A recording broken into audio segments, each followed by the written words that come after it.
La pluie était aussi chaotique que tout autour de moi. Il a pris notre argent et notre stabilité. À ce moment-là, perdre la peur était ma seule issue. Je ne savais pas que tout allait changer pour toujours. Je m'appelle Sophie, et ma vie a basculé par une nuit d'orage. À 35 ans, je me suis retrouvée seule, abandonnée par mon mari, avec 3 enfants à charge et pas un sou en poche. Cette nuit-là, alors que la pluie battait violemment contre les vitres de notre petite voiture, j'ai pris la décision la plus folle et la plus désespérée de ma vie. La journée avait commencé comme tant d'autres depuis le départ de Pierre. Je m'étais réveillée avant l'aube, le cœur lourd et l'esprit embrumé par l'inquiétude. Mes enfants, Emma, Lucas et la petite Zoé, dormaient encore paisiblement, ignorant la tempête qui faisait rage dans mon âme. Comment allais-je les nourrir aujourd'hui ? Comment pourrais-je leur offrir un toit au-dessus de leur tête ? Pierre était parti depuis 3 mois, emportant avec lui nos maigres économies et me laissant avec une montagne de dettes. Chaque jour était une lutte pour la survie, une bataille contre le désespoir qui menaçait de m'engloutir. J'avais épuisé toutes mes options, frappé à toutes les portes, mais personne ne semblait pouvoir ou vouloir nous aider. Ce matin-là, j'ai reçu la nouvelle que je redoutais tant. Nous allions être expulsés de notre petit appartement. Le propriétaire, las de mes promesses de paiement, avait décidé de mettre fin à notre bail. Nous avions jusqu'au soir pour quitter les lieux. Le monde s'est effondré autour de moi. Où irions-nous ? Que deviendraient mes enfants ? J'ai passé la journée à rassembler le peu d'affaires qui nous restaient, tentant de garder un visage brave devant mes enfants. Emma, du haut de ses 12 ans, semblait comprendre la gravité de la situation. Elle m'aidait en silence, jetant de temps à autre des regards inquiets vers son frère et sa sœur. Lucas, 8 ans, posait des questions auxquelles je n'avais pas de réponse. Quant à Zoé, à peine 4 ans, elle jouait innocemment avec sa poupée, inconsciente du drame qui se jouait. Le soir venu, alors que nous chargions nos derniers sacs dans la voiture, le ciel s'est assombri. De gros nuages noirs se sont amoncelés au-dessus de nos têtes, comme si le ciel lui-même partageait notre détresse. Les premières gouttes de pluie sont tombées au moment où nous montions dans la voiture. « Maman, où allons-nous » a demandé Emma, sa voix trahissant son anxiété. « Ne t'inquiète pas, ma chérie, tout ira bien », ai-je répondu, essayant de paraître plus confiante que je ne l'étais réellement. J'ai démarré la voiture et me suis engagée sur la route, sans destination précise. La pluie s'intensifiait, transformant les rues en torrents. La visibilité était presque nulle, et je devais lutter pour maintenir le contrôle du véhicule. Mes mains tremblaient sur le volant. Mes yeux scrutaient désespérément l'obscurité, à la recherche d'un abri, d'un signe d'espoir. C'est alors que je l'ai vu. Au détour d'un virage, illuminé par un éclair, une imposante grille en fer forgé est apparue. Derrière elle se dressait une majestueuse demeure, dont les fenêtres éclairées brillaient comme des phares dans la nuit. Sans réfléchir, j'ai tourné dans l'allée. « Qu'est-ce que tu fais, maman ?» a demandé Lucas, surpris par ce brusque changement de direction. « Nous allons demander de l'aide », ai-je répondu, tentant de maîtriser le tremblement de ma voix. Je me suis arrêtée devant la grille, le cœur battant la chamade. Que faisais-je ? Allais-je vraiment frapper à la porte d'inconnus en pleine nuit, avec 3 enfants en remorque ? Mais avais-je vraiment le choix ? Rassemblant tout mon courage, j'ai ouvert la portière et suis sortie sous la pluie battante. En quelques secondes, j'étais trempée jusqu'aux os. J'ai appuyé sur l'interphone, priant silencieusement pour que quelqu'un réponde. Après ce qui m'a semblé une éternité, une voix grave et méfiante s'est fait entendre. « Qui êtes-vous ? Que voulez-vous » Les mots se sont bousculés dans ma bouche. Je m'appelle Sophie. Je suis désolée de vous déranger si tard, mais nous sommes perdus et nous n'avons nulle part où aller. S'il vous plaît, pouvez-vous nous aider ? Il y a eu un long silence, pendant lequel j'ai retenu mon souffle. Puis, la voix a repris, un peu plus douce cette fois. Très bien. Entrez. La grille s'est ouverte dans un grincement, me laissant le passage. J'ai fait signe à mes enfants de me rejoindre, et ensemble, nous avons remonté l'allée vers la grande maison. Sur le perron, éclairé par la lumière du hall, se tenait un homme en fauteuil roulant. Son visage était dur, marqué par les épreuves, mais ses yeux brillaient d'une lueur que je ne pouvais pas encore déchiffrer. Était-ce de la compassion ? De la méfiance ? Ou peut-être un mélange des deux ? « Entrez », a-t-il dit simplement, reculant son fauteuil pour nous laisser passer. Alors que nous franchissions le seuil de cette maison inconnue, trempés et tremblants, je ne pouvais pas savoir que ce moment allait changer nos vies à jamais. Ce que je prenais pour un simple refuge d'une nuit allait devenir le point de départ d'une aventure extraordinaire, remplie de défis, de joie et de découvertes. Cette nuit d'orage marquait la fin d'un chapitre de ma vie, mais aussi le début d'un nouveau. Un chapitre que je n'aurais jamais osé imaginer, même dans mes rêves les plus fous. Car derrière cette porte se cachait non seulement un abri, mais aussi la promesse d'un avenir que je croyais perdu à jamais. Le contraste entre la tempête à l'extérieur et le calme de l'intérieur de la maison était saisissant. Alors que la porte se refermait derrière nous, étouffant le bruit de la pluie, je me suis retrouvée dans un hall d'entrée spacieux et élégant. Le sol en marbre brillait doucement sous la lumière tamisée des lustres en cristal. Les murs étaient ornés de tableaux qui semblaient valoir une fortune. Tout criait opulence et raffinement. Mes enfants se sont serrés contre moi, intimidés par ce nouvel environnement. J'ai senti la main d'Emma se crisper dans la mienne, tandis que Lucas et Zoé se cachaient derrière mes jambes. Nous devions former un bien triste spectacle, trempés et grelottants au milieu de tant de luxe. L'homme en fauteuil roulant nous observait avec une expression indéchiffrable. Ses yeux gris acier semblaient nous jauger, comme s'il essayait de déterminer si nous représentions une menace ou si nous étions dignes de confiance. Après un moment qui m'a semblé durer une éternité, il a finalement pris la parole. « Je m'appelle Étienne Mercier », a-t-il dit d'une voix grave. « Vous êtes ici chez moi. Suivez-moi. Je vais vous montrer où vous pourrez vous sécher et vous reposer. » Sans attendre notre réponse, il a fait pivoter son fauteuil et s'est dirigé vers un couloir adjacent. Nous l'avons suivi en silence, nos chaussures mouillées laissant des traces sur le sol impeccable. J'ai grimacé intérieurement, me sentant terriblement mal à l'aise et déplacée. Étienne nous a conduits à une suite d'invités au rez-de-chaussée. La pièce était spacieuse, avec 2 grands lits, une salle de bain attenante et une vue sur le jardin maintenant noyé sous la pluie. « Vous trouverez des serviettes dans la salle de bain », a-t-il expliqué. « Il y a également des peignoirs dans l'armoire. Je vais demander à Marie, ma gouvernante, de vous apporter des vêtements secs et quelque chose à manger. Nous parlerons demain matin. » Sur ces mots, il a quitté la pièce, nous laissant seuls pour la première fois depuis notre arrivée. Dès que la porte s'est refermée, j'ai laissé échapper un long soupir de soulagement. Nous étions en sécurité, au sec, et nous avions un toit au-dessus de nos têtes, du moins pour cette nuit. « Maman !» a murmuré Emma. « Qui est cet homme? Pourquoi nous aide-t-il » J'ai serré ma fille dans mes bras, sentant sa fragilité et sa peur. « Je ne sais pas, ma chérie. Mais pour l'instant, nous sommes en sécurité, et c'est tout ce qui compte. » Les minutes qui ont suivi ont été consacrées à nous sécher et à nous changer. La salle de bain était somptueuse, avec une douche à l'italienne et une baignoire qui aurait pu accueillir toute la famille. J'ai aidé Zoé à se laver pendant qu'Emma et Lucas prenaient leur douche à tour de rôle. Peu après, on a frappé doucement à la porte. C'était Marie, la gouvernante dont Étienne avait parlé. Une femme d'une 50aine d'années au visage bienveillant, qui portait un plateau chargé de sandwichs et de boissons chaudes, ainsi qu'un tas de vêtements propres. « Monsieur Mercier m'a demandé de vous apporter ceci », a-t-elle dit avec un sourire chaleureux. « J'espère que les vêtements vous iront. Ce sont ceux des neveux et nièces de monsieur quand ils viennent en visite. » J'ai remercié Marie du fond du cœur, touchée par sa gentillesse. Elle a déposé le plateau sur une petite table et s'est retirée discrètement, nous laissant à nouveau seuls. Nous avons mangé en silence, savourant chaque bouchée comme si c'était la dernière. Je pouvais voir le soulagement sur les visages de mes enfants, leurs joues reprenant des couleurs au fur et à mesure qu'ils se réchauffaient et se rassasiaient. Une fois le repas terminé et les enfants changés, je les ai bordés dans l'un des grands lits. Zoé s'est blottie contre Emma, son pouce dans la bouche, un geste qu'elle n'avait pas fait depuis des mois.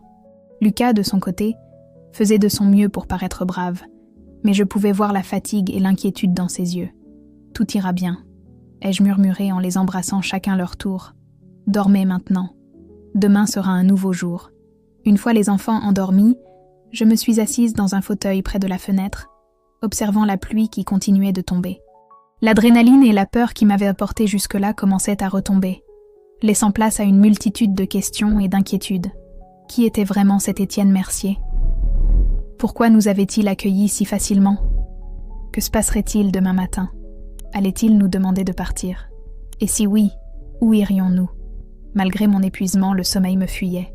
Je ne pouvais m'empêcher de repenser aux événements qui nous avaient menés ici. Le départ de Pierre, les dettes qui s'accumulaient, la perte de notre appartement. Tout s'était enchaîné si vite, me laissant à peine le temps de respirer. Et maintenant, nous étions là, dans cette maison incroyable, accueillis par un étranger. C'était comme si le destin avait décidé de nous offrir une seconde chance, aussi improbable soit-elle. Au milieu de la nuit, alors que je commençais enfin à somnoler, j'ai entendu un bruit dans le couloir, le grincement caractéristique d'un fauteuil roulant. Étienne était-il encore réveillé? Que faisait-il? Poussé par la curiosité, je me suis levée silencieusement et ai entrouvert la porte. J'ai aperçu Étienne qui se dirigeait vers ce qui semblait être une bibliothèque. La lumière de la lune, qui avait percé les nuages, éclairait son profil, révélant un visage marqué par la souffrance et la solitude. À cet instant, j'ai réalisé que cet homme, malgré sa richesse apparente, portait peut-être des blessures aussi profondes que les miennes. Cette pensée m'a troublée, éveillant en moi un sentiment que je n'avais pas ressenti depuis longtemps, de la compassion. Je suis retournée me coucher, l'esprit rempli de nouvelles questions. Qui était vraiment Étienne Mercier? Quel drame avait-il vécu pour se retrouver seul dans cette grande maison? Et surtout, quel rôle allait-il jouer dans notre vie? Alors que je sombrais enfin dans le sommeil, une dernière pensée a traversé mon esprit. Peut-être que cette nuit d'orage n'était pas seulement la fin d'un chapitre, mais le début d'une histoire bien plus grande que tout ce que j'aurais pu imaginer. Le lendemain matin, les rayons du soleil qui filtraient à travers les rideaux m'ont réveillée. Pendant un bref instant, j'ai cru que tout n'avait été qu'un rêve. Mais en ouvrant les yeux, j'ai réalisé que non. Nous étions bien dans cette chambre somptueuse, loin de tout ce que nous avions connu jusqu'alors. Les enfants dormaient encore profondément, leur visage paisible pour la première fois depuis des semaines. Je me suis levée doucement, déterminée à affronter cette nouvelle journée et les défis qu'elle apporterait. Car une chose était sûre, notre vie ne serait plus jamais la même. Le soleil était déjà haut dans le ciel quand j'ai finalement réussi à réveiller les enfants. Leur sommeil avait été profond, réparateur, comme si cette nuit passée dans la sécurité de la mansion avait effacé des semaines d'angoisse. En les regardant s'étirer et bâiller, j'ai senti mon cœur se serrer. Comment allais-je leur annoncer que nous devrions bientôt repartir, retourner à notre vie incertaine? Nous nous sommes habillés avec les vêtements que Marie nous avait apportés la veille. Ils nous allaient étonnamment bien, comme si quelqu'un avait deviné nos tailles. Emma, toujours pragmatique, a soigneusement plié nos vêtements mouillés, les rangeant dans un sac en plastique qu'elle avait trouvé dans la salle de bain. « Qu'est-ce qu'on va faire maintenant, maman ?» a demandé Lucas, ses yeux grands ouverts, reflétant un mélange de curiosité et d'appréhension. J'ai pris une profonde inspiration, cherchant les mots justes. Nous allons remercier Monsieur Mercier pour son hospitalité, puis nous trouverons une solution pour la suite. À ce moment-là, on a frappé doucement à la porte. C'était Marie, son visage bienveillant éclairé par un sourire chaleureux. « Bonjour », a-t-elle dit. « J'espère que vous avez bien dormi. Monsieur Mercier vous attend pour le petit déjeuner dans la salle à manger. Si vous voulez bien me suivre ?» Surpris par cette invitation, nous avons suivi Marie à travers les couloirs de la mansion. Chaque pièce que nous traversions semblait plus impressionnante que la précédente, avec des meubles anciens, des œuvres d'art et des tapis précieux. Zoé, émerveillée, pointait du doigt chaque nouveau détail qui attirait son attention, ses yeux brillants d'excitation. La salle à manger était une vaste pièce baignée de lumière, avec une longue table en chêne massif au centre. Étienne Mercier était déjà là, assis dans son fauteuil roulant au bout de la table. Son visage était impassible, mais ses yeux semblaient plus doux que la veille. « Bonjour », a-t-il dit d'une voix posée. « J'espère que vous avez bien dormi. Asseyez-vous, je vous en prie. » Nous avons pris place autour de la table, les enfants jetant des regards intimidés vers notre hôte. Marie est rapidement revenue avec des plateaux chargés de viennoiseries, de fruits frais, de jus d'orange et de café. L'odeur délicieuse a fait gargouiller nos estomacs, nous rappelant à quel point nous avions été privés ces derniers temps. « Servez-vous » a encouragé Étienne. « Nous parlerons après le petit déjeuner. » Pendant que nous mangions, j'ai observé discrètement notre hôte. Malgré son apparence austère, il y avait quelque chose dans sa façon de regarder les enfants qui trahissait une certaine tendresse. Peut-être avait-il eu des enfants lui aussi, ou des neveux et nièces qu'il n'avait pas vus depuis longtemps. Une fois le repas terminé, Étienne a pris la parole. « Madame. »« Sophie » ai-je dit. « Sophie Leroy. »« Madame Leroy » a-t-il repris. « J'aimerais comprendre ce qui vous a amené à ma porte hier soir. » J'ai hésité un instant, jetant un coup d'œil aux enfants. Emma a hoché la tête, m'encourageant silencieusement. Alors, j'ai tout raconté. Le départ de Pierre, les dettes, la perte de notre appartement. Ma voix tremblait par moments, mais j'ai continué, sentant que je devais la vérité à cet homme qui nous avait offert un refuge. Étienne a écouté en silence, son visage ne trahissant aucune émotion. Quand j'ai eu fini, il est resté pensif pendant un long moment. « Je vois », a-t-il finalement dit. Puis, à ma grande surprise, il s'est tourné vers les enfants. « Et vous, comment vous appelez-vous » Emma, toujours la plus courageuse, a répondu la première. « Je m'appelle Emma, monsieur. J'ai 12 ans. »« Moi, c'est Lucas », a suivi son frère. « J'ai 8 ans. » Zoé, intimidée, s'est cachée derrière moi. J'ai doucement caressé ses cheveux. « Et voici Zoé. Elle a 4 ans. » Étienne a hoché la tête, un léger sourire aux lèvres. « Eh bien, Emma, Lucas, Zoé, je suis ravie de faire votre connaissance. » Il s'est à nouveau tourné vers moi, son expression redevenant sérieuse. « Madame Leroy, j'ai une proposition à vous faire. » Mon cœur s'est mis à battre plus fort. Une proposition ? De quoi pouvait-il s'agir ? Comme vous pouvez le constater, a-t-il continué, je suis dans une situation particulière. Il a fait un geste vers son fauteuil roulant. J'ai besoin d'aide au quotidien. Et malheureusement, ma dernière aide-soignante est partie il y a quelques semaines. Je n'ai pas encore trouvé de remplaçant. Il a marqué une pause, semblant choisir soigneusement ses mots. Je vous propose un arrangement. Vous pourriez travailler ici, comme mon aide-soignante et assistante personnelle. En échange, vous et vos enfants pourriez vivre ici, dans l'aile est de la maison. Vous auriez vos propres chambres, une salle de séjour, et bien sûr, l'accès à toutes les commodités de la maison. J'étais abasourdie. Cette proposition était tellement inattendue, tellement généreuse, que j'ai eu du mal à y croire. Mais je n'ai aucune formation d'aide-soignante. Ai-je bafouillé ? Étienne a balayé mon objection d'un geste de la main. Ce n'est pas un problème. Marie peut vous former pour les tâches spécifiques dont j'ai besoin. L'essentiel est que vous soyez fiable et discrète. J'ai regardé mes enfants, qui me fixaient avec des yeux pleins d'espoir. Cette offre était comme un miracle, une bouée de sauvetage lancée au moment où nous en avions le plus besoin. Mais était-ce trop beau pour être vrai ? C'est très généreux de votre part, monsieur Mercier, ai-je dit lentement. Mais pourquoi ? Vous ne nous connaissez pas. Son regard s'est adouci. Disons que j'ai eu de la chance dans ma vie, et que j'aimerais en faire profiter quelqu'un qui en a besoin. Et puis, a-t-il ajouté avec un demi-sourire, cette maison est bien trop grande et silencieuse. Un peu de vie ne lui ferait pas de mal. J'ai senti les larmes me monter aux yeux. C'était comme si un poids énorme venait de s'enlever de mes épaules.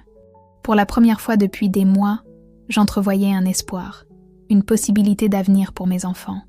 Je ne sais pas quoi dire, ai-je murmuré. « Dites oui, maman », a lancé Lucas, incapable de contenir son excitation plus longtemps. Emma, plus réservée, m'a regardée avec des yeux implorants. Même Zoé semblait comprendre l'importance du moment, serrant ma main dans la sienne. J'ai pris une profonde inspiration. « Monsieur Mercier, si vous êtes sûr. »« Alors oui, nous acceptons votre offre. » Avec une immense gratitude. Le visage d'Étienne s'est illuminé d'un sourire, le premier vrai sourire que je voyais sur son visage. « Excellent, » a-t-il dit. « Marie va vous montrer vos quartiers et vous expliquer le fonctionnement de la maison. Nous discuterons des détails de votre travail plus tard. » Alors que nous nous levions de table, encore sous le choc de ce revirement de situation, j'ai réalisé que notre vie venait de prendre un tournant que je n'aurais jamais osé imaginer. Un nouveau chapitre s'ouvrait devant nous, rempli de promesses et de possibilités. Mais au fond de moi, une petite voix me rappelait que rien n'était jamais simple. Quel secret cachait cette grande maison ?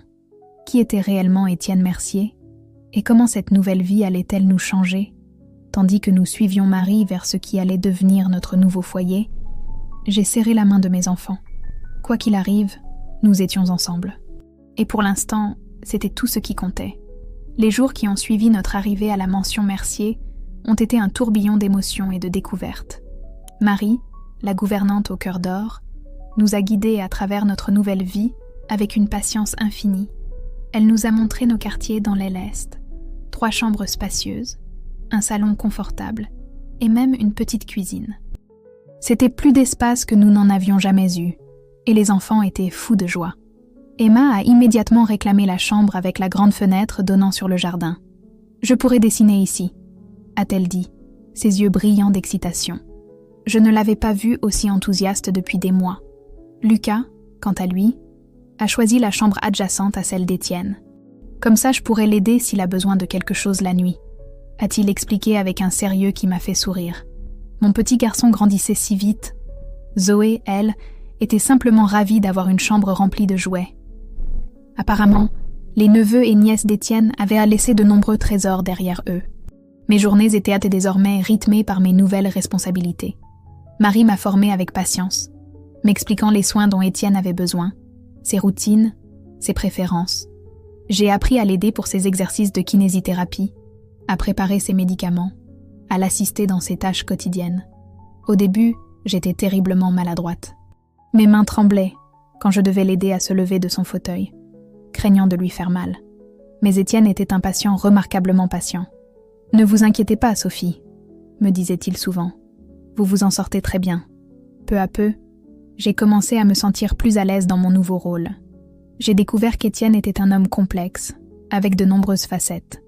Derrière son apparence austère se cachait un esprit vif et curieux, capable de discuter de tout, de la politique à la philosophie en passant par l'art. Un matin, alors que je l'aidais à s'habiller, j'ai remarqué une photo sur sa table de nuit. Elle montrait un homme plus jeune, debout et souriant, entouré de ce qui semblait être sa famille. J'ai reconnu Étienne, et mon cœur s'est serré en réalisant à quel point sa vie avait dû changer. « C'était il y a longtemps », a-t-il dit, suivant mon regard. « Avant l'accident. » J'ai voulu lui poser des questions, mais quelque chose dans son expression m'a retenue. Il y avait une douleur là, une blessure qui n'avait pas encore guéri. J'ai compris que le moment n'était pas encore venu pour ces confidences.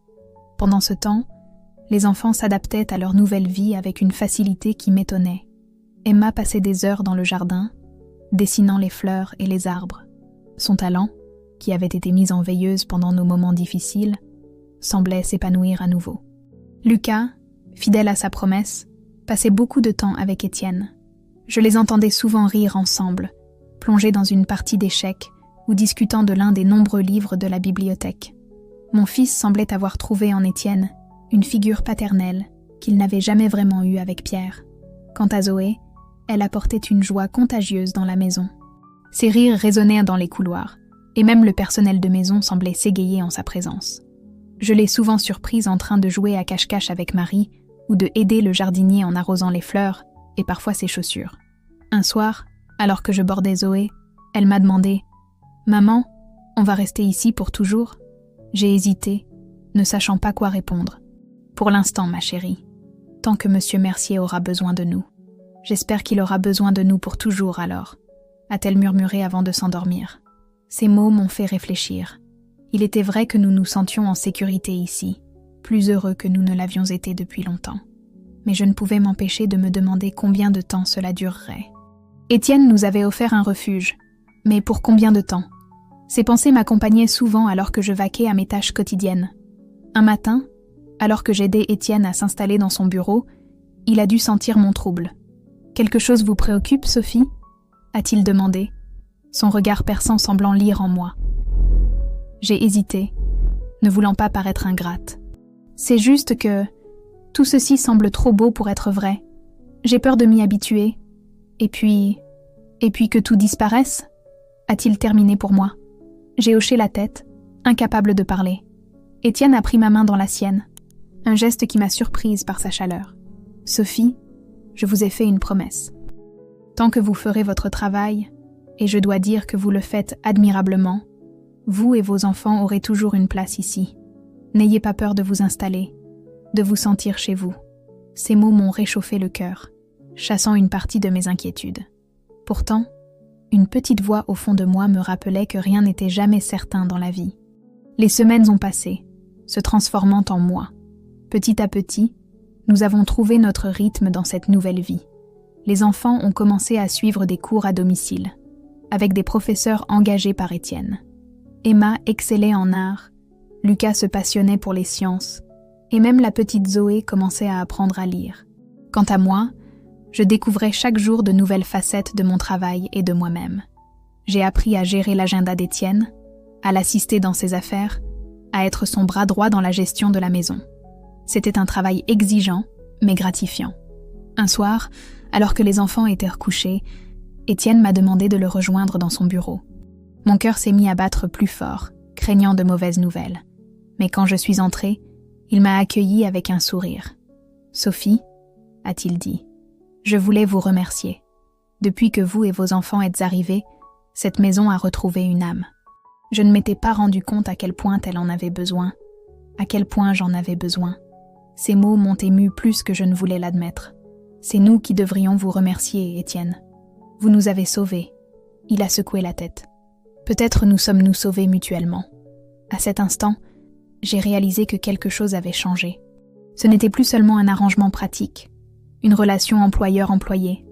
Un lien plus profond s'était créé, une amitié, une confiance mutuelle. Pourtant, alors que je regagnais ma chambre cette nuit-là, je ne pouvais m'empêcher de penser que notre bonheur était fragile. Le passé avait une façon de nous rattraper quand on s'y attendait le moins. Et j'avais le pressentiment que notre nouvelle vie allait bientôt être mise à l'épreuve. Ce que je ne savais pas encore, c'est que cette épreuve allait venir d'une direction totalement inattendue, bouleversant une fois de plus l'équilibre que nous avions si durement construit. L'automne était arrivé, transformant le jardin de la mansion en une symphonie de couleurs chaudes. Ce matin-là, je me tenais à la fenêtre de la cuisine, une tasse de café à la main, observant Emma qui esquissait les arbres aux feuilles dorées. 6 mois s'étaient écoulés depuis notre arrivée chez Étienne, et parfois, j'avais encore du mal à croire à quel point notre vie avait changé. Soudain, le bruit d'une voiture remontant l'allée a attiré mon attention. Ce n'était pas inhabituel en soi. Étienne recevait souvent des visites d'affaires, mais quelque chose dans la façon dont la voiture s'est arrêtée brusquement m'a mise mal à l'aise. J'ai vu une femme en sortir, élégante et déterminée. Elle s'est dirigée vers la porte d'entrée d'un pas vif, comme si elle connaissait bien les lieux. Intriguée, je me suis approchée de l'entrée, juste à temps pour entendre la voix de Marie, tendue comme je ne l'avais jamais entendue. « Mademoiselle Mercier, nous ne vous attendions pas. » Mon cœur a fait un bond. « Mademoiselle Mercier, Étienne ne m'avait jamais parlé d'une sœur.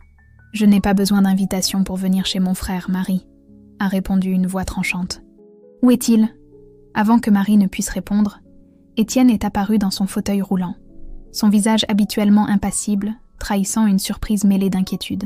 « Hélène, » a-t-il dit. « Quelle surprise. Que me vaut l'honneur de ta visite ?» La femme, Hélène, a balayé la pièce du regard, ses yeux s'arrêtant sur moi. J'ai senti son regard me jauger, me juger. « Qui est-ce » a-t-elle demandé à Étienne, m'ignorant délibérément.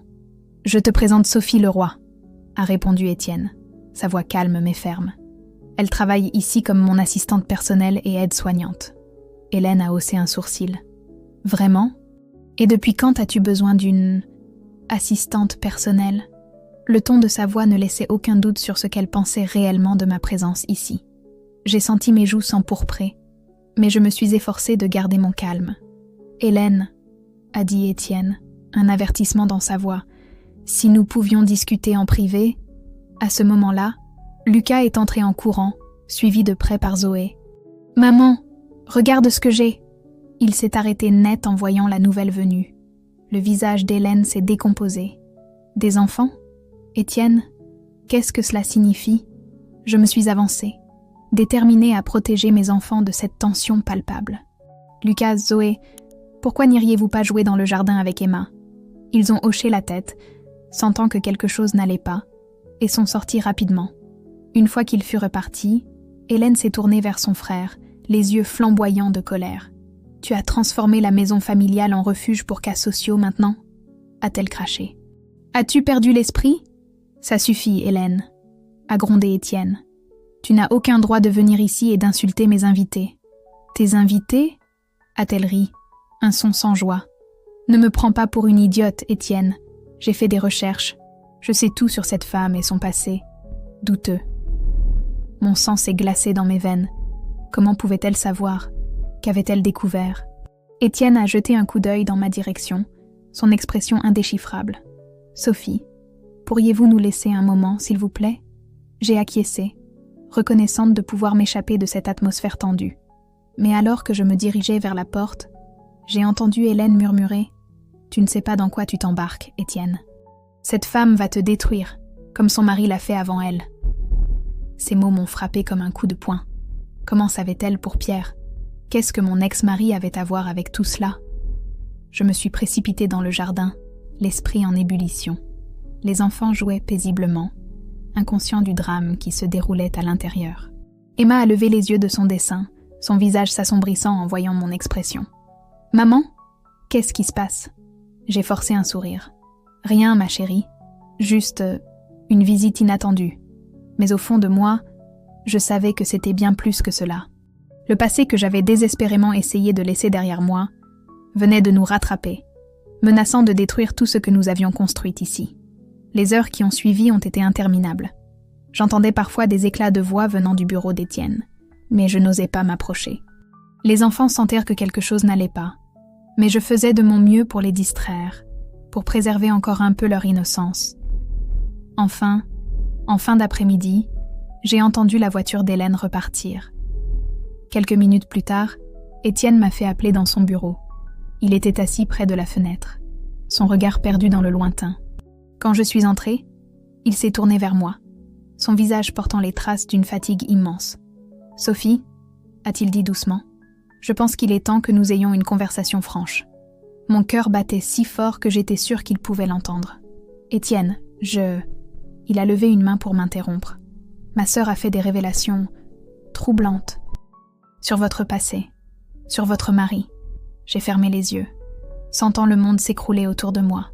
Ce qu'elle a dit, ce n'est pas toute la vérité. Il y a tellement de choses que vous ne savez pas. Étienne a hoché la tête lentement. C'est pourquoi je veux l'entendre de vous. Toute l'histoire, Sophie. Sans omission, sans mensonge. C'est la seule façon pour moi de comprendre, de vous aider.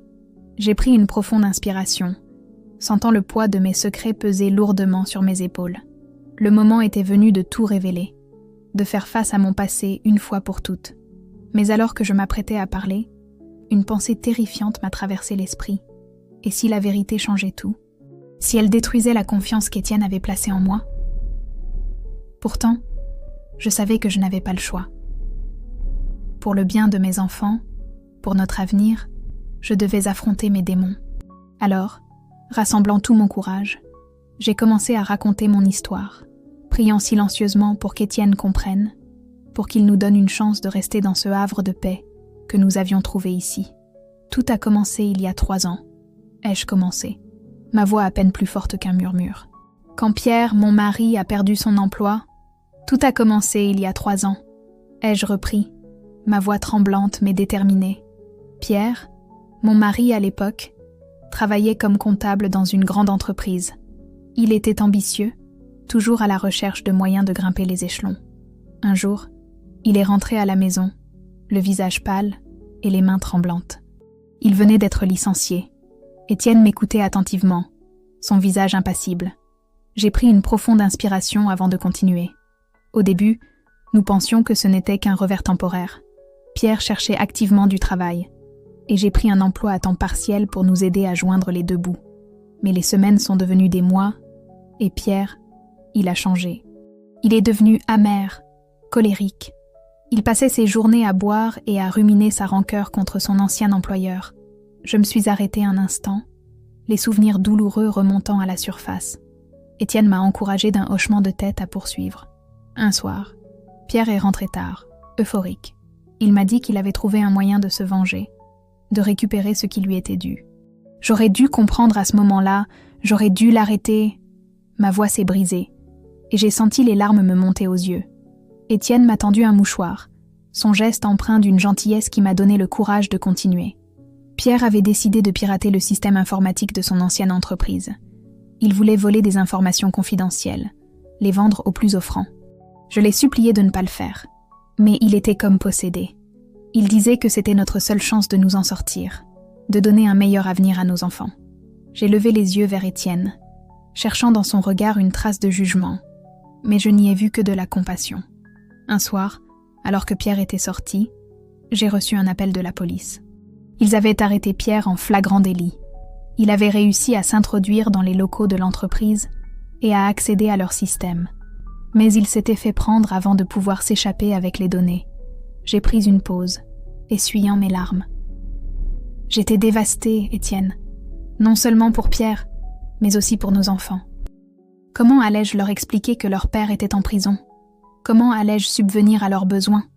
Étienne a posé sa main sur la mienne, un geste de réconfort qui m'a surprise, mais m'a donné la force de continuer. Les mois qui ont suivi ont été un cauchemar. L'entreprise a porté plainte non seulement contre Pierre, mais aussi contre moi, prétendant que j'étais complice. J'ai dû emprunter de l'argent pour payer un avocat, pour prouver mon innocence. J'ai perdu mon travail. Nos économies ont fondu comme neige au soleil. Nous avons dû déménager plusieurs fois, fuyant les regards accusateurs et les rumeurs. J'ai pris une profonde inspiration. Finalement, j'ai été blanchie de toute accusation. Mais le mal était fait. Notre réputation était ruinée. Nous étions endettés jusqu'au cou. Pierre a été condamné à 5 ans de prison. Et moi, j'étais seule, avec 3 enfants à nourrir et aucun moyen de le faire. Étienne est resté silencieux un long moment, digérant tout ce que je venais de lui révéler. Quand il a finalement parlé, sa voix était douce, presque hésitante. « Sophie, je suis désolée pour tout ce que vous avez traversé, mais je ne comprends pas. Quel rapport cela a-t-il avec ma sœur? Pourquoi Hélène semble-t-elle vous en vouloir personnellement? » J'ai fermé les yeux, sachant que la partie la plus difficile était à venir. Parce que l'entreprise pour laquelle Pierre travaillait, c'était la vôtre, Étienne. Celle que vous dirigiez avant votre accident. J'ai vu la compréhension se dessiner sur son visage, suivie rapidement par la surprise et... Était-ce de la déception?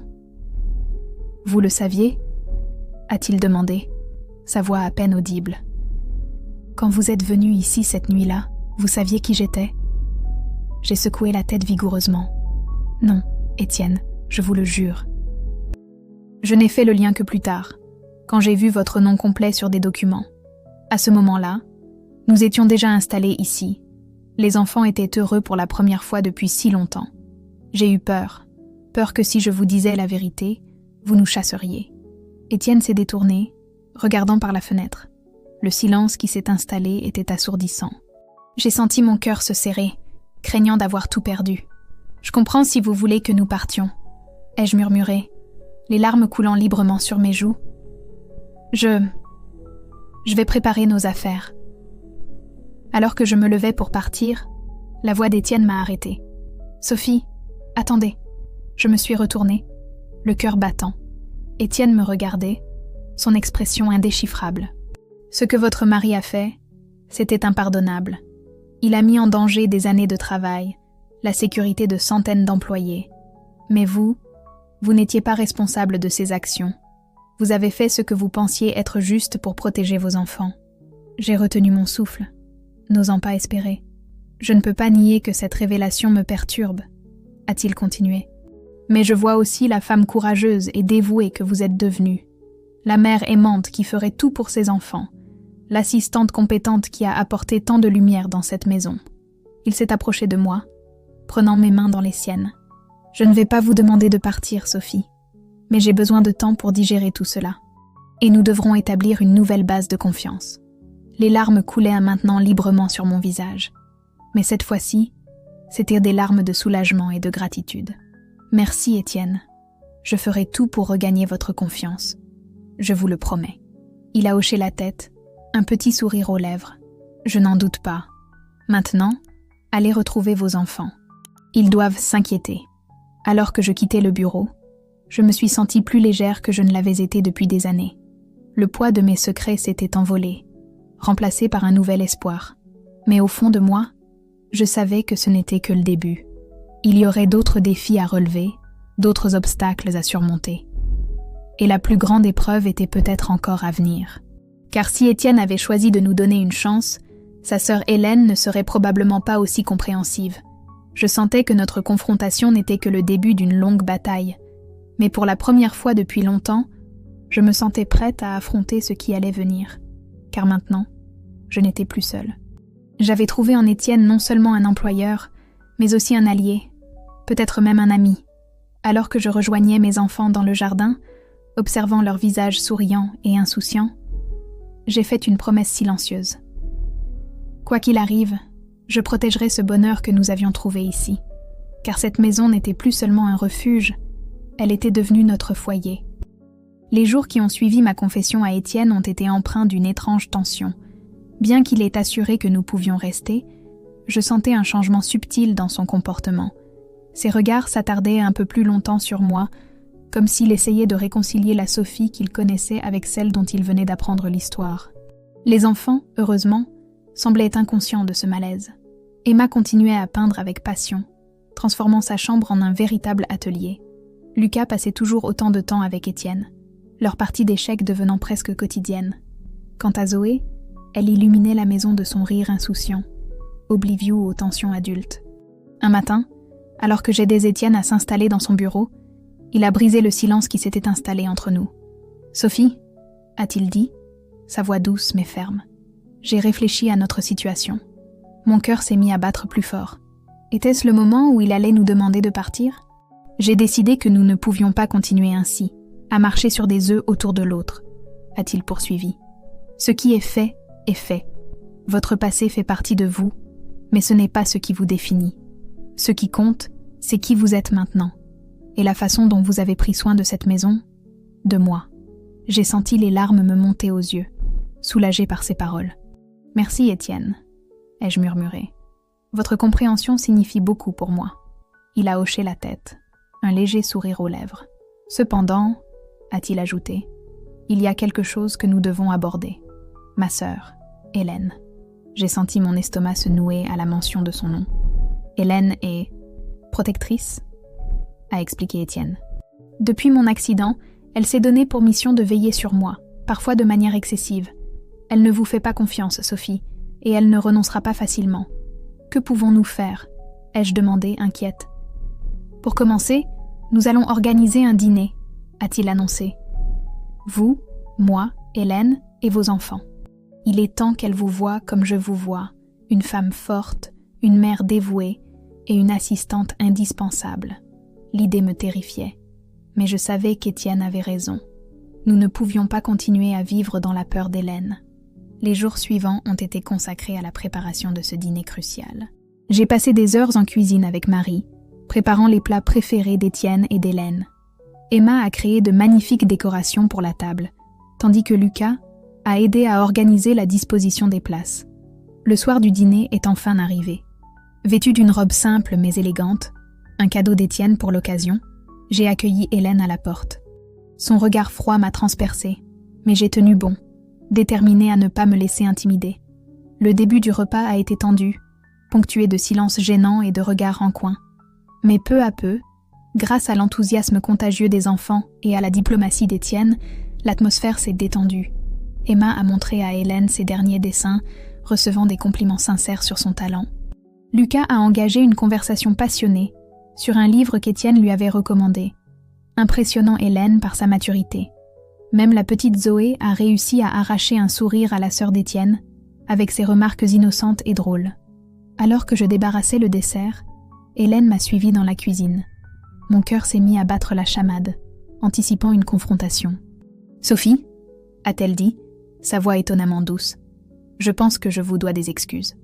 J'ai failli laisser tomber l'assiette que je tenais, surprise par ces mots inattendus. Je vous ai jugé trop rapidement, a-t-elle poursuivi. En vous voyant ce soir, avec vos enfants, avec mon frère, je réalise que mes préjugés étaient infondés. Vous avez apporté une joie à Étienne que je n'avais pas vue depuis son accident. J'ai senti les larmes me monter aux yeux, submergée par l'émotion. Merci, Hélène. Votre frère et cette maison, ils nous ont sauvés. Nous ferons tout pour mériter la confiance qu'Étienne nous accorde. Hélène a hoché la tête, un petit sourire aux lèvres. Je commence à le comprendre. Mais ne vous y trompez pas.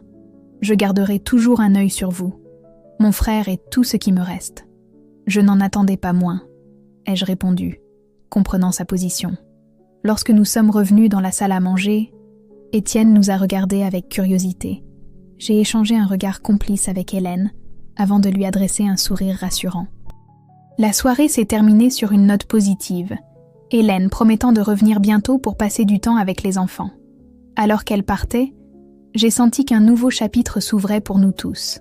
Plus tard cette nuit-là, alors que je bordais les enfants, Emma m'a surprise avec une question. « Maman », a-t-elle dit, ses yeux brillants d'une sagesse au-delà de son âge, « est-ce que ça veut dire qu'on peut vraiment rester ici maintenant ? Pour toujours ?» J'ai caressé ses cheveux, réfléchissant à ma réponse. « La vie ne nous donne jamais de garantie, ma chérie. Mais oui, je pense que nous avons trouvé notre foyer ici. » Cette nuit-là, allongée dans mon lit, j'ai repensé au chemin parcouru. Des rues froides et pluvieuses à cette maison chaleureuse. De la solitude et du désespoir à cette nouvelle famille que nous avions construite. Pourtant, malgré cette victoire, je ne pouvais m'empêcher de sentir que de nouveaux défis nous attendaient. Le passé avait une façon de ressurgir quand on s'y attendait le moins. Et je savais que notre histoire était loin d'être terminée. Alors que je commençais à sombrer dans le sommeil, une pensée m'a traversé l'esprit. Étienne, son soutien indéfectible, sa compréhension, sa gentillesse. Mes sentiments pour lui avaient-ils évolué au-delà de la simple gratitude et de l'amitié ? Et si c'était le cas, qu'est-ce que cela signifiait pour notre avenir à tous ? Avec ces questions tourbillonnant dans mon esprit, je me suis endormie, ignorant encore les surprises que le destin nous réservait, car si nous avions surmonté de nombreux obstacles, le plus grand défi était peut-être encore à venir. Un défi qui allait tester non seulement notre résilience, mais aussi la profondeur des liens que nous avions tissés dans cette maison qui était devenue notre refuge. L'hiver avait cédé la place au printemps, et avec lui, un sentiment de renouveau avait envahi la mansion Mercier. Les mois qui avaient suivi le dîner avec Hélène avaient été paisibles, presque idylliques. Notre routine quotidienne s'était installée avec une aisance que je n'aurais jamais cru possible auparavant. Ce matin-là, je me suis réveillée avec un pressentiment étrange, comme si l'air lui-même était chargé d'anticipation. En descendant à la cuisine, j'ai trouvé Étienne déjà installé à table, une expression indéchiffrable sur le visage. « Sophie », a-t-il dit, sa voix inhabituellement sérieuse. « Nous devons parler. » Mon cœur s'est serré. Malgré tous nos progrès, une part de moi craignait toujours que notre bonheur ne soit que temporaire. J'ai reçu des nouvelles, importantes, a-t-il poursuivi. Des nouvelles qui pourraient tout changer. J'ai retenu mon souffle, attendant la suite. Mes médecins m'ont contacté. Ils pensent avoir trouvé un traitement expérimental qui pourrait me faire remarcher. J'ai senti un mélange d'émotions me submerger. Joie, espoir, mais aussi une pointe d'inquiétude. Étienne, c'est merveilleux, mais c'est risqué. Il a hoché la tête, son regard plongé dans le mien. Très. C'est une opération complexe, suivie d'une longue rééducation. Et il n'y a aucune garantie de succès. J'ai pris sa main dans la mienne, sentant sa force et sa vulnérabilité. Quelle que soit votre décision, nous serons là pour vous soutenir. Un sourire a illuminé son visage. C'est justement de cela dont je voulais vous parler, Sophie. Ces derniers mois avec vous et les enfants. Ils m'ont donné une raison de me battre, de vouloir remarcher. Je veux le faire, pas seulement pour moi, mais pour nous tous. Mon cœur a fait un bond à ces mots. Nous, Étienne a pris une profonde inspiration. Sophie, je sais que notre relation a commencé de manière peu conventionnelle, mais ces mois passés ensemble m'ont fait réaliser quelque chose. Je suis tombé amoureux de vous. J'ai senti les larmes me monter aux yeux, un mélange de joie et de peur m'envahissant. Étienne, Vous n'avez pas besoin de répondre maintenant, a-t-il dit doucement. Je sais que c'est soudain, et avec tout ce que vous avez traversé, je veux juste que vous sachiez ce que je ressens, avant que je ne parte pour cette opération. J'ai serré sa main plus fort, incapable de trouver les mots pour exprimer mes propres sentiments confus. Les semaines qui ont suivi ont été un tourbillon d'activités. Nous avons préparé le départ d'Étienne pour la clinique, expliqué la situation aux enfants, et fait face à nos propres peurs et espoirs. Le jour du départ est arrivé trop vite. Alors que nous étions tous réunis dans l'entrée, les adieux ont été déchirants. Emma a offert à Étienne l'un de ses dessins, une représentation de notre famille tous ensemble. Lucas lui a promis de prendre soin de la maison en son absence. Même la petite Zoé semblait comprendre la gravité du moment, serrant Étienne dans ses petits bras avec une force surprenante. Quand est venu mon tour de lui dire au revoir, les mots m'ont manqué.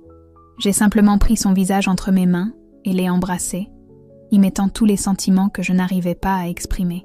« Revenez-nous » ai-je murmuré. « Nous vous attendrons. » Les mois qui ont suivi ont été les plus longs de ma vie. Nous recevions des nouvelles régulières d'Étienne, mais l'attente était insupportable. Les enfants faisaient de leur mieux pour rester positifs, mais je voyais l'inquiétude dans leurs yeux.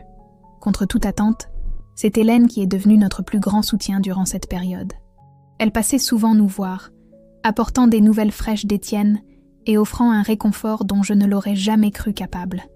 Enfin, après ce qui semblait être une éternité, nous avons reçu l'appel que nous attendions tous. Étienne rentrait à la maison. Le jour de son retour, nous étions tous dans un état de nerfs. La maison avait été nettoyée de fond en comble. Les enfants avaient préparé des banderoles de bienvenue, et j'avais passé des heures à cuisiner ses plats préférés. Quand la voiture s'est arrêtée devant la maison, nous avons tous retenu notre souffle. La porte s'est ouverte, et Étienne est apparu. Il était debout, chancelant, s'appuyant lourdement sur des béquilles, mais debout. Le voir ainsi, après tous ces mois, a été comme un miracle. Les enfants ont couru vers lui, riant et pleurant en même temps. J'ai suivi, mes jambes tremblant sous le poids de l'émotion. Étienne nous a tous serrés dans ses bras, ses yeux brillants de larmes de joie. « Je suis rentré », a-t-il dit simplement. Cette nuit-là, après que les enfants se soient enfin endormis, épuisés par l'excitation de la journée, Étienne et moi nous sommes retrouvés seuls dans le jardin. La lune éclairait doucement les rosiers en fleurs, créant une atmosphère presque magique. « Sophie », a dit Étienne, sa voix douce dans la nuit, « je n'aurais jamais réussi sans vous, sans votre force, votre amour, votre présence. Vous m'avez donné une raison de me battre, de vouloir remarcher. J'ai senti les larmes couler sur mes joues. Étienne, vous nous avez sauvés, vous nous avez donné un foyer, une famille. » Il a pris ma main, ses yeux plongés dans les miens. « Et maintenant, je veux vous offrir plus. Sophie, voulez-vous m'épouser? Devenir officiellement une famille, tous ensemble ?» Mon cœur a explosé de joie. « Oui », ai-je murmuré. « Oui, 1000 fois, oui. » Alors qu'Étienne m'attirait dans ses bras pour un baiser, j'ai réalisé que notre voyage ne faisait que commencer. Nous avions surmonté tant d'obstacles, vaincu tant de démons, pour arriver à ce moment. Et maintenant, l'avenir s'ouvrait devant nous, plein de promesses et de possibilités. Le lendemain matin, lorsque nous avons annoncé la nouvelle aux enfants, leur joie a été indescriptible. Emma a immédiatement commencé à dessiner des plans pour la cérémonie, Lucas a déclaré qu'il serait le garçon d'honneur, et Zoé a dansé autour de nous, répétant « On est une vraie famille maintenant ». Hélène, quand elle a appris la nouvelle, nous a surpris une fois de plus. Au lieu de la résistance que je craignais, elle nous a offert ses sincères félicitations. « J'ai eu tort de douter de vous, Sophie », a-t-elle admis. « Je vois maintenant que vous êtes exactement ce dont mon frère a besoin, ce dont cette famille a besoin. » Les mois suivants ont été un tourbillon de préparatifs de mariage, de séances de rééducation pour Étienne et de moments de bonheur simple en famille. Chaque jour apportait son lot de petites victoires, Étienne faisant ses premiers pas sans béquille, Emma remportant un concours d'art local, Lucas surmontant sa timidité pour faire un discours à l'école. Le jour de notre mariage est arrivé par une belle journée d'été. Le jardin de la mansion avait été transformé en un véritable conte de fées, avec des arches de fleurs et des lanternes scintillantes. Entourés de nos amis, de notre famille nouvellement élargie, et bien sûr de nos merveilleux enfants, Étienne et moi avons échangé nos vœux. Alors que nous dansions notre première danse en tant que mari et femme, Étienne stable sur ses pieds sans aucune aide, j'ai réalisé à quel point notre chemin avait été extraordinaire. D'une nuit de tempête désespérée à ce jour de célébration ensoleillée, nous avions parcouru un long chemin. « À quoi penses-tu » a murmuré Étienne, me serrant un peu plus fort contre lui. J'ai souri, mon cœur débordant d'amour et de gratitude. Je pense à quel point la vie peut être surprenante, comment le destin peut nous mener exactement là où nous devons être, même si le chemin semble parfois impossible. Étienne a hoché la tête, son regard plein d'amour. Et notre voyage ne fait que commencer, ma chérie. Nous avons toute une vie devant nous pour créer de nouveaux souvenirs, relever de nouveaux défis et s'aimer chaque jour un peu plus. Alors que la musique continuait à jouer et que nos invités nous rejoignaient sur la piste de danse, j'ai regardé autour de moi. Emma dansait avec Hélène, leur rire résonnant dans l'air du soir. Lucas guidait fièrement Zoé dans une valse maladroite mais adorable. Et partout, je ne voyais que des visages souriants, des yeux brillants de joie. Dans ce moment parfait, j'ai su avec une certitude absolue que quoi que l'avenir nous réserve, nous l'affronterions ensemble. Car nous avions trouvé bien plus qu'un refuge dans cette mansion. Nous avions trouvé l'amour, la force et une famille, et c'était le plus beau des cadeaux. Alors que la nuit tombait et que les étoiles commençaient à briller au-dessus de nous, j'ai fait un vœu silencieux, un vœu pour que notre amour continue à grandir, pour que notre famille reste forte face à tous les défis et pour que nous n'oublions jamais le miracle qui nous avait réunis. Car notre histoire, aussi improbable qu'elle puisse paraître, était la preuve vivante que même dans les moments les plus sombres, l'espoir peut fleurir, et que parfois, le plus beau des contes de fées peut naître d'une simple nuit d'orage.